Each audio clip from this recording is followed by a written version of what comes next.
breaking down last week's training. I do have a coach. You can find him on Instagram, Dobo Endurance.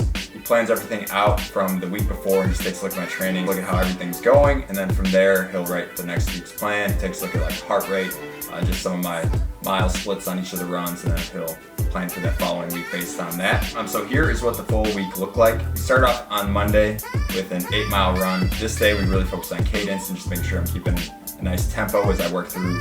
I have a recovery day the day before, so I usually feel a little bit more fresh on Mondays. So we're focusing on a 175 to 180 cadence, and that's just how fast I'm moving my legs. I'm not going for super long strides, but just how many ground contacts I can get throughout that run. And then I followed that up with Tuesday with a nice 10-mile easy run, so not pushing the pace too much, just getting some miles under the belt. Nothing super crazy there in terms of my time. And then on Wednesday, what we had was just a 7-mile easy run. So this one I feel pretty good. Mileage isn't crazy, so this one I'm able to usually push a little bit harder on and feel pretty good. And then on Thursday, we had a double run day.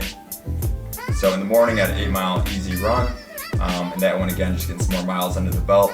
And since there are 2 runs that day, I'm usually a little bit more sore by the end of this day. The second run is just a 7-mile easy run, just a nice easy pace.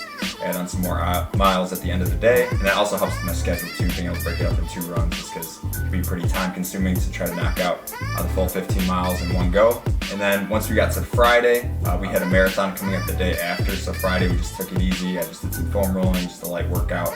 And then on Saturday I had a marathon, which was 26.2 miles, and then after that I was feeling pretty beat up the night of and then the day after, so I just really focused on a ton of mobility and just foam rolling on Sunday, just kind of help with recovery. I just had my coach mapped out a 3 to 5 mile recovery day. I just did 3 miles, nice and easy, super slow pace there. And then during the week too, I'll also throw in a bunch of mobility and just foam rolling.